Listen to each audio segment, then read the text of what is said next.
Hey there, viewers, and welcome back to the Self-Made Auto Channel. Sitting inside the 2020 Ford Explorer. It's got the big 2.3 turbo. All-wheel drive light is on here. Full accessory power active. Replace the key fob battery. Door ajar. Making a liar out of me. Vehicle is on. See the manual. Well, you're just going to have to believe me, folks. I thought I could show you. Pretty sure that's what it said. Four-wheel drive fault, service required, see the manual. Okay, now you believe me. I know we have trust issues. I ran the codes on it. Actually, I was using the Alltel initially here. Now we got the Harbor Freight Icon T10. Whoop, whoop. And there's our codes. Okay, so those are the codes that are stored in it. The top one there is in the front control module, the ACM, lost comm with ECM. We don't really care about that. It's a problem, but it's not our problem. We're looking at that bottom code there in the all-wheel drive module. So this is kind of weird. It's C00A6 with an identifier 54. All-wheel drive case unit actuator is all it says for a code there. Let me go into service data and show you what I see, and I'll show you what I think, and then I'll tell you why we're using the icon here, because this may or may not work. But let me look up service data to make sure we're all on the same page here. This is something I haven't ran across before. Those of you that are familiar with this code will know that there's a couple service bulletins on this vehicle. At least according to service data there is. However, like I've mentioned, our identifier is a 54, and the service bulletin only applies to the 07, the 07, the C00A607. Updated axle shaft, bunch of other, rando stuff it needs. However, we're just going to go right into service data. Now, it is specific on the build date of this vehicle. Now, this vehicle was built in 2019. And there's two different code selections based just off from the build date. So I selected the correct one. We'll look in here. I'll just read it to you. And this is the motor service info that comes with the Harbor Freight Icon T10. Normal operation. So we're looking right at this pinpoint test. Normal operation and fault condition. That's what we need to know. Code set criteria. We're always preaching that. Transfer case clutch data should be programmed into the new all-wheel drive module during the programmable module installation, or the PMI as Ford calls it. If the all-wheel drive module does not have this information stored, or the stored value is corrupted, the all-wheel drive module will set this code, the C00A654. So just reading that, it tells me that this all-wheel drive module is missing this information, which that's super weird. This guy told me that this just happened. He's just driving and boom, here it is. It did come in, this little cover's off. I don't know what he was doing, but that's kind of weird. The transfer case configuration data can be found on a label attached to the transfer case. To program this data in the all-wheel drive module, navigate the diagnostic scan tool to toolbox, all-wheel drive active torque coupling configuration, and follow the on-screen directions to enter the data. Now that's if you have Ford IDS or FJDS or ABC Elemental P or whatever Ford calls it nowadays. That's the process you would use on the Ford scan tool. So then it gives us, fault trigger condition. What's it take to set this code? And it sets when the transfer case configuration data is missing from the all-wheel drive module software, which seems really kind of weird to me. Possible causes: transfer case configuration data missing or corrupted. So it doesn't sound like we really need to do a lot of tests. Attempt to duplicate the code, which is no problem. I already did. I cleared the code. It comes back immediately. Second, you clear it, the little message pops right up. So no problem duplicating it. Did the code return? Yes. Go to step 12. Calibrate the transfer case configuration data. Then it tells us to go on and do it, with the Ford scan tool. But I think the icon can do it. The Alltel cannot. As much as it pains me to say that, when I had the Alltel plugged in and was looking at it, all I could do is read live data, configuration information, and codes, and that was it. There was nothing. Couldn't even do a PMI on any module on the whole car. So I don't know if that's just something goofed up on that one, but or on this year, but it pains my soul. You guys know I'm an Altel guy. Let's see. And then it gives us an example of the transfer case label and the configuration data that's on it. Okay. And so I'm gonna get the thing up in the air. Follow the on screen, enter the data. Enter the following diagnostic modes: clear and reset the road test the vehicle. Did the code return? If yes, install a new all-wheel drive module. Seems simple enough. I think if we install a new module, we need that information anyways, and we want to know, can this do it?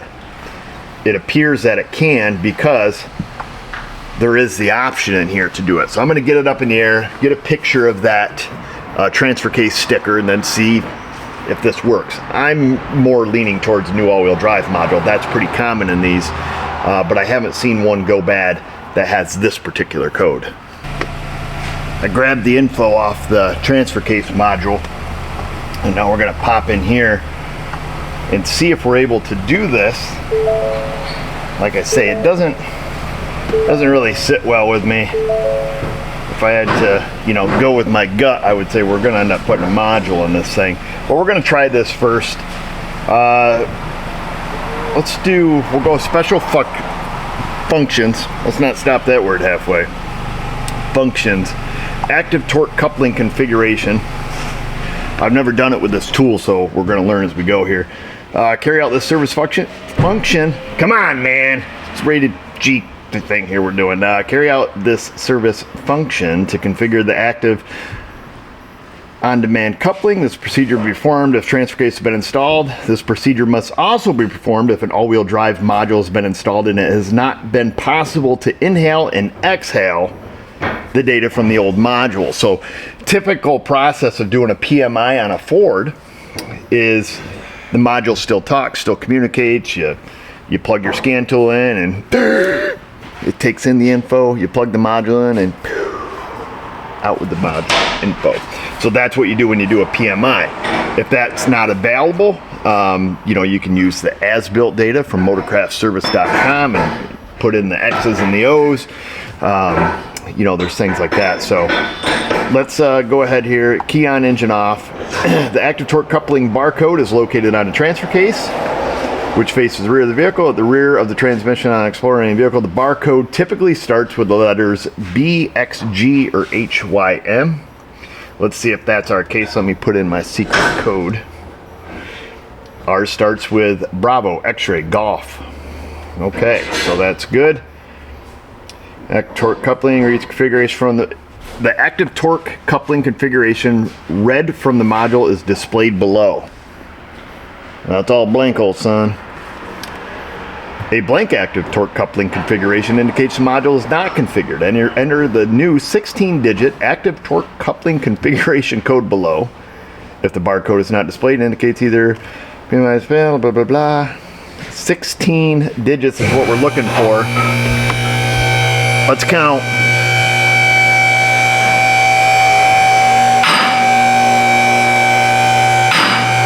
So that's 16 there where it starts.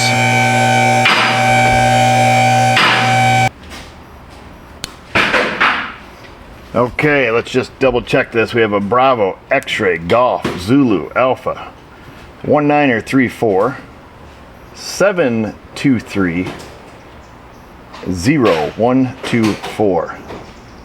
That has been confirmed. We will hit OK. An error occurred. An error occurred in either reading the initial barcode or programming the barcode to the module. Procedure unsuccessful. I'm going to try it one more time. Then I'm going to order a module. No beans. Same thing every time. However, the good news is, I think, that we can get a new module and potentially use the icon to do it without paying for a subscription to Ford, which would be great. I've only ever done these or done PMIs primarily using Ford. I've had very poor luck using aftermarket scan tools to do PMIs. Forescan, not Foreskin, Forescan has been pretty reliable. I do have a active subscription on that. But we're going to try the Icon. Let me see if I get this job. If I do, well, you'll know about it. Things are getting weird, man. I think we got a case of the say less, pay less happening here. Called the guy, told him my thoughts on, you know, what we observe and what's happening. And then more of the story came out. Apparently this module has been replaced about 6 months ago from a guy who works at the Ford dealer and has a side hustle and does stuff out of his driveway at home. Had put this module under the seat. And when, you know, I told him, I was like, well, it's 570 some bucks for this module. I think 574 something from the Ford dealer. Oh, well, that's already been replaced. I was like, well, how long's the light been? You know, you want to take it back to this guy and have it done.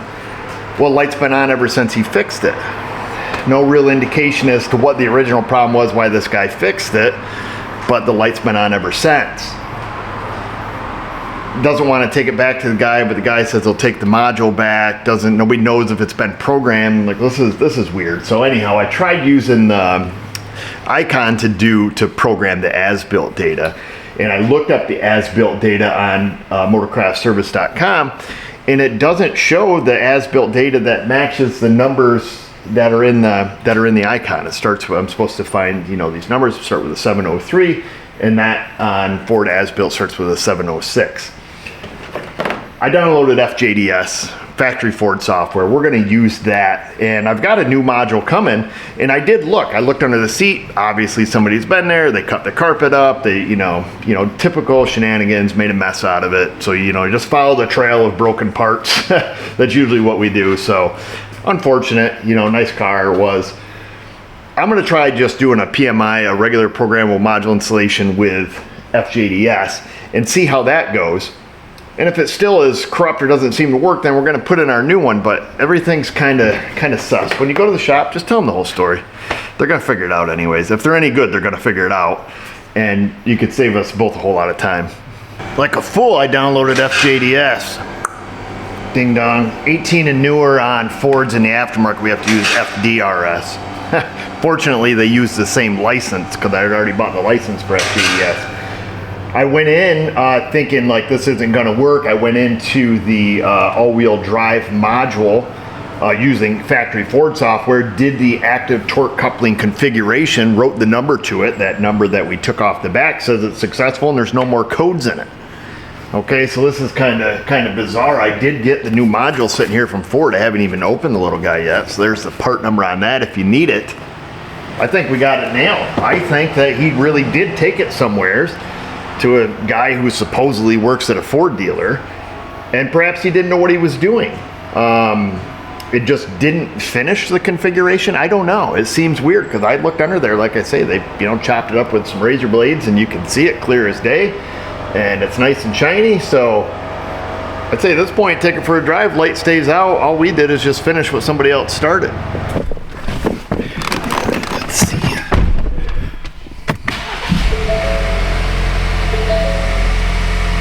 Key fob battery low. That's it. Let's go take her for a shakedown here. See if we have any problems, but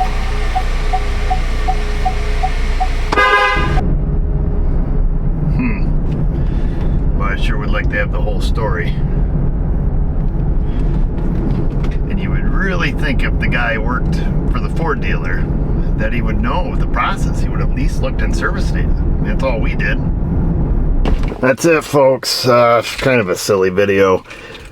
However, we learned some stuff. The Alltel doesn't work on it. The launch doesn't work on it. So the Icon, doesn't allow us to write that data. Allowed us to put it in, act like it was going to work, came up with some kind of error.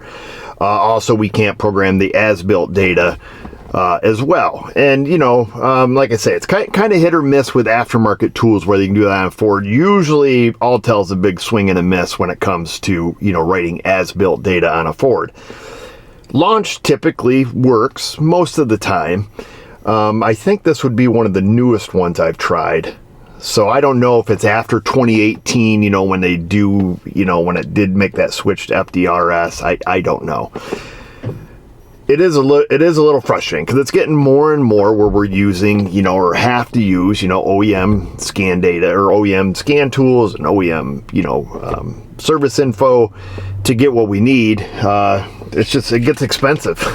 You know, it's just, there's no way around it, and it's kind of frustrating because, you know, something like this, you know, it's an hour, you know, by the time you know, download the newest version, go on and get your license and do all that to go on there and literally click a button and, you know, be done with it. Why it never got finished, I don't know. But that's that. And that's the other thing that gets a little difficult. And it's not just the time, you know, waiting to download and stuff. It's learning the software. You know, especially in the independent aftermarket, you know, if we're using, you know, YTech and then now FDRS and FJDS and Techline Connect and Toyota TIS, and you're switching in between this stuff, there is a bit of a learning curve. And I just use the fake it till you make it. Just start clicking buttons. You'll figure it out. Fortunately, Ford has great aftermarket support. You know, if you call, like, hey, I'm having problems with the software, they can't help you, you know, fix the car. But if you're having some software, some navigation issues, those guys are usually pretty good to help you out with that. Chrysler is the absolute worst and the most expensive. They are horribly expensive for the automotive aftermarket. GM's pretty decent. You call them, but they can be a little snotty on the phone as well, particularly if your computer isn't, you know, to their specs. They'll literally blacklist you if you're, you know, run a Pentium i5 and it's, you know, not the exact one you need. You know, they get all weird, even though it has nothing to do with your issue. It's just, it is what it is. But we're not going to sit on our soapbox about that. We're going to move on. You guys move on. Let me know what you think. And folks, when you go to the shop, just tell them the whole story. Tell them where you've been, what you did. We're going to find out. If the guy's any good that you're going to, he's going to find you out. And just save everybody a bunch of time and money and say, hey, example like this one. I went to the guy, put this module, and light's been on ever since. Can you have a look at it? It was an OEM module. Boom. I know right where I'm going. Anyhow, you know where you're going. Insta, the Facebook. And just remember, viewers, if I can do it, you can do it. Thanks for watching.